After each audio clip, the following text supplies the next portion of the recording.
अब हम देखते हैं कि किस तरह से जो फेडरलिज्म में ना वो फॉर्म होता है, किस तरह से वो बनाया गया है, कंट्री में किस तरह से वो वर्क करता है, और रियल सक्सेस जो है फेडरलिज्म की इंडिया में वो किस तरह से डेमोक्रेटिक जो पॉलिटिक्स है इंडिया कंट्री की किस तरह से वो फॉर्म होती है।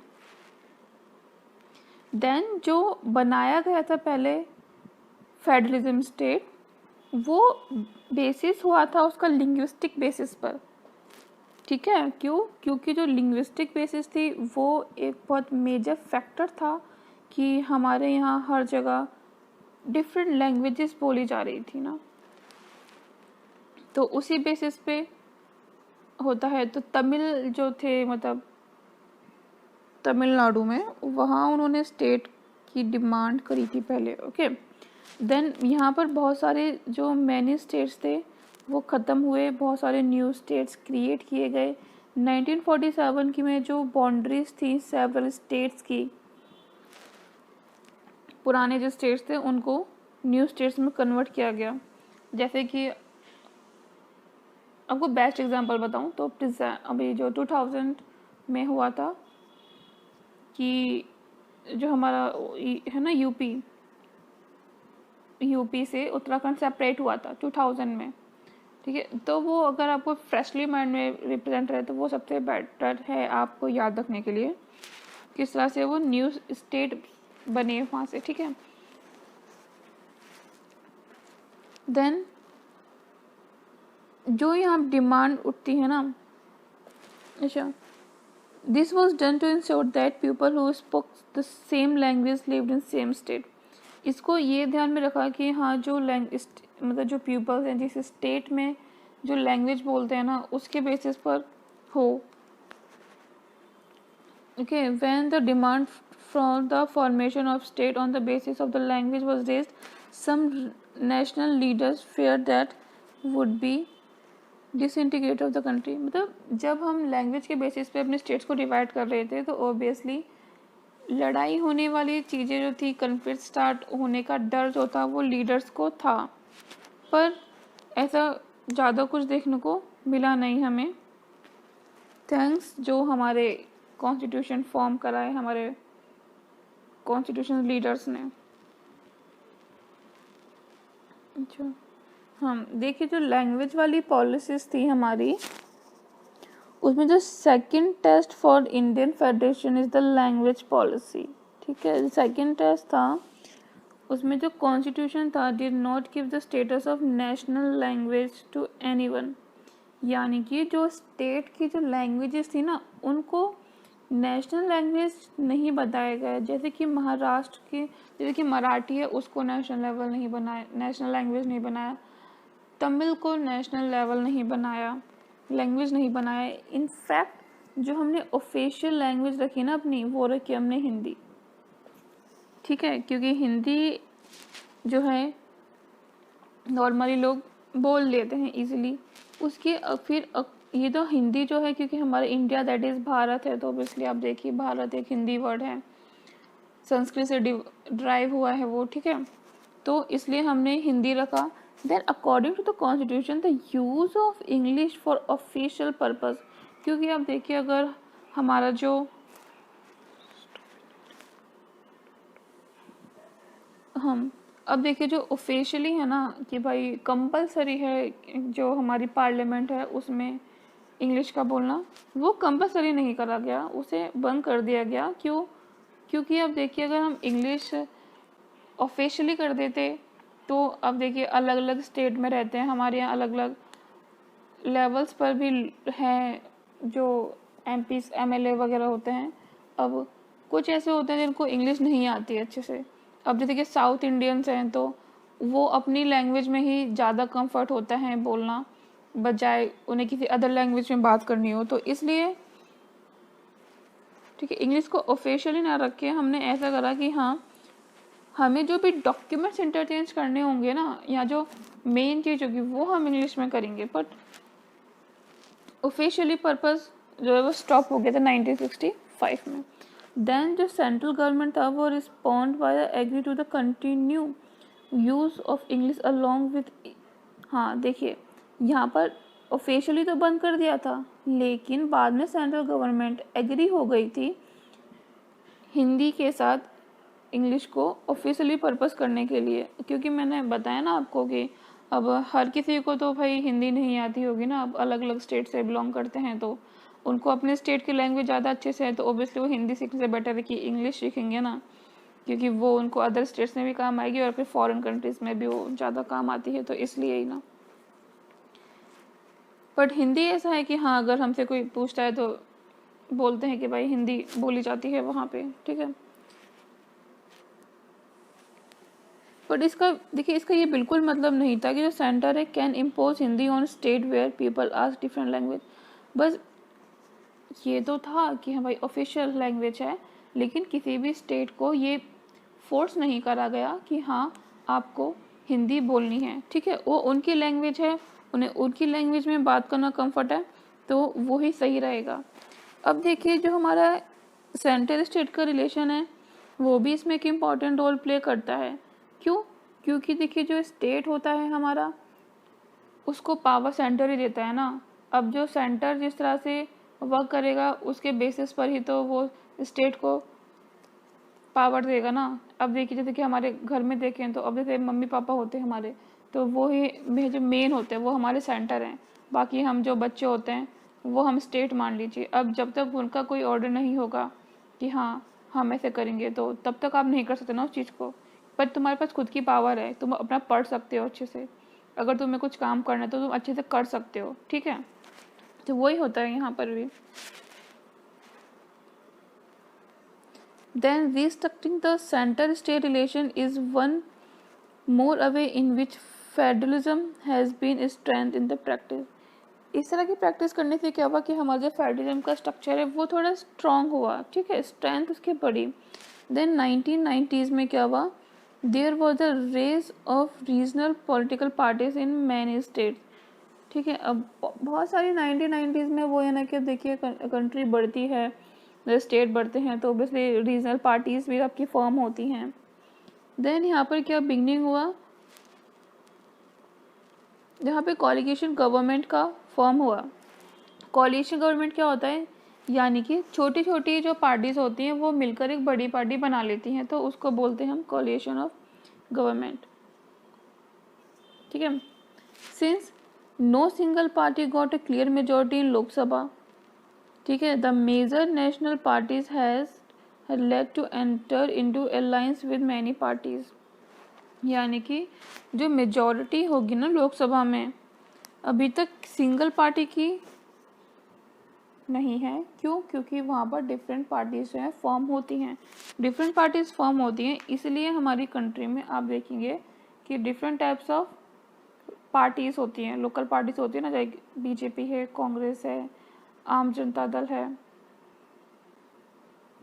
ठीक है।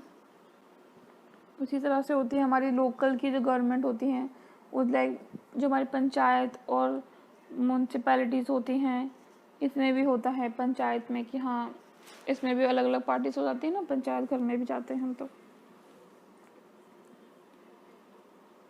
Late new culture of power sharing and respect for the autonomy of the government, okay. Then जो फेडरल पावर शेयरिंग है वो मोर इफेक्टिव है आज के टाइम पे than it was a earlier constitution came into the force. जब हमारा constitution form में आया तो उससे देखा जाए तो आज के टाइम पर, ठीक है, आज के टाइम में जो फेडरल पावर है वो ज़्यादा इफेक्टिव है। क्यों? क्योंकि सबको एक साथ वर्क करना ज़्यादा बेटर होता है बजाय अलग अलग काम करने से, ठीक है। अब देखिए डिसेंट्रलाइजेशन इन इंडिया, यानी कि जो पावर है वो किस तरह से डिस्ट्रीब्यूट करी गई है टू टायर्स और मोर टायर्स ऑफ गवर्नमेंट में, ठीक है। But a vast country like India can not be run through two tier of government. अब हमारी जो कंट्री है इंडिया वो काफ़ी वास्ट है, तो हम उसको ऐसे नहीं कह सकते कि हाँ भाई दो गवर्नमेंट फॉर्म कर दे और उनको चला दे। क्यों? क्योंकि अलग अलग स्टेट में अलग अलग जो गवर्नमेंट की पार्टीज़ होती हैं, तो वहाँ पर ऐसा तो नहीं है ना कि एक ही स्टेट है वो हमारा सब कुछ वही मैनेज कर ले, नहीं। क्यों? क्योंकि देखो एक स्टेट गवर्नमेंट को नहीं देते ना सब कुछ, उसको छोटी छोटी पार्टीज़ बनानी पड़ती हैं, जैसे कि हमारे वो म्यूनसिपैलिटीज़ हैं, पंचायत घर हैं, लोकल बोर्ड्स हैं हमारे, ठीक है। इसी को जो है ये देखता है, इसी को बोलते हैं हम पावर का डिस्ट्रीब्यूट करना, ठीक है, ताकि वो अच्छे से वर्क कर सके। Federal power sharing is India need another tier of government, ठीक है। This result in a third tier government called local governments. वो ये इसलिए हमें लोकल गवर्नमेंट्स को बनाना पड़ा। When the power is taken away from central and state, क्योंकि सेंट्रल स्टेट से पावर लेकर डिसेंट्रलाइजेशन करा गया, ठीक है। As a local level it is possible for the people to directly practice in decision making. इस क्योंकि देखिए अब जो हमारे गांव होते हैं उसमें पंचायत घर होते हैं। अब पंचायत घर में अगर एक गांव है उसका पंचायत घर है तो वो उस पंचायत घर में जाके अपनी कुछ भी प्रॉब्लम्स है तो उनको बता सकता है, वो उसे जल्दी ही मैनेज कर देंगे, बजाय अगर वो स्टेट गवर्नमेंट के पास जाता है। क्यों? क्योंकि देखिए अब स्टेट है तो स्टेट के अंडर तो बहुत सारी डिस्ट्रिक्ट आती हैं, उन डिस्ट्रिक्ट्स के अंदर भी उनकी अलग म्यूनसिपैलिटीज़ और पंचायत घर होते हैं, है ना। अब उस तरह से कोई ना कि वह स्टेट गवर्नमेंट है तो वो बार बार वहाँ जाकर काम करेगा, तो इससे बेटर तो ये होगा ना कि हम लोकल अथॉरिटीज़ बनाएं, लोकल अथॉरिटीज़ में पंचायत घर म्यूनसिपैलिटी सब बनाएं, उनकी पावर्स उन्हें बता दें, हाँ भाई अगर आपको कोई भी प्रॉब्लम है तो आप इनके पास जाइए, आपका काम ईजिली हो जाएगा, ठीक है। इसीलिए हमें लोकल गवर्नमेंट फॉर्म करनी पड़ी।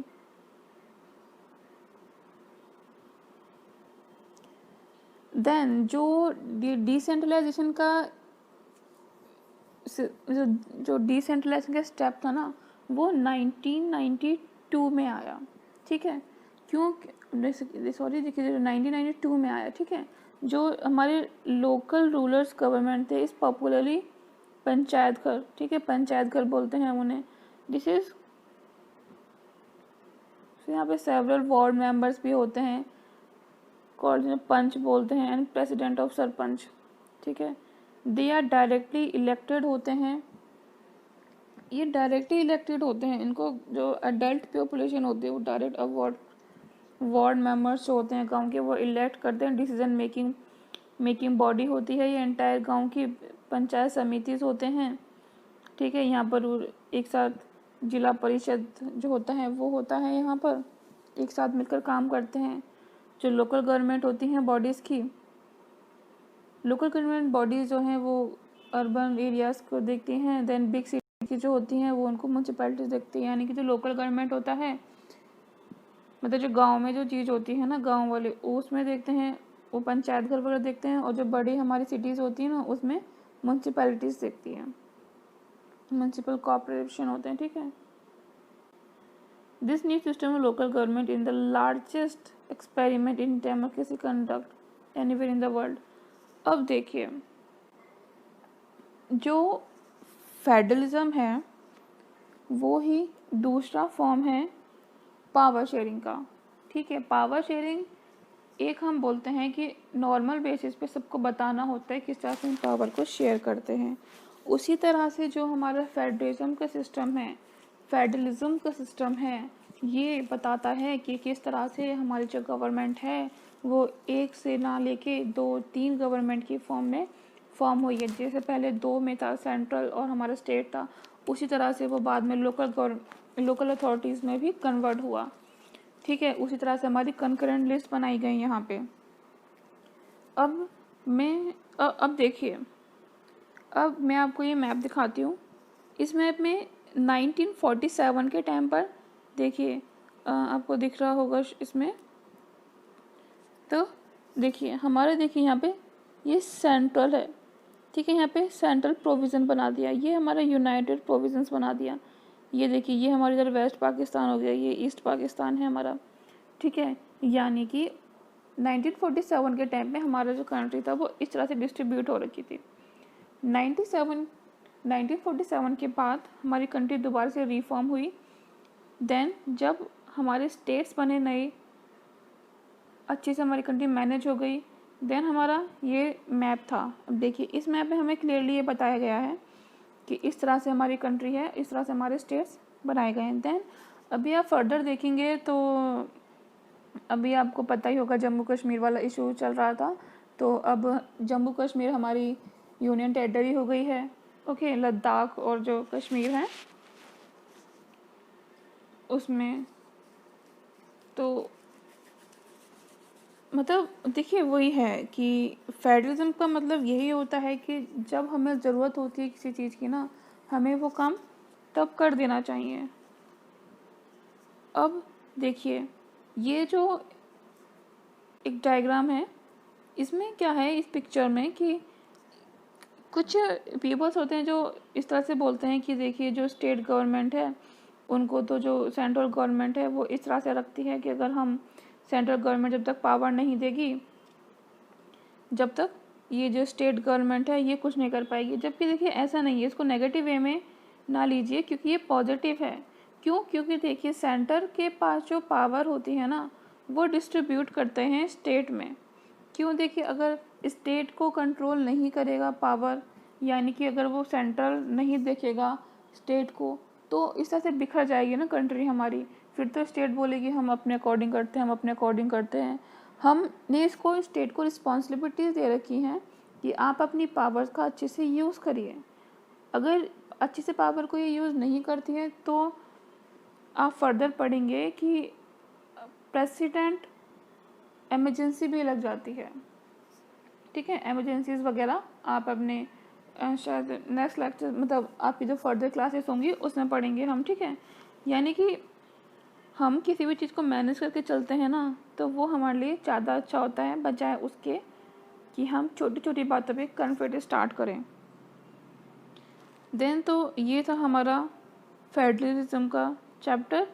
अगर आपको और कोई क्वेरीज हो तो आप मुझे नीचे कमेंट सेक्शन में पूछ सकते हैं। ठीक है,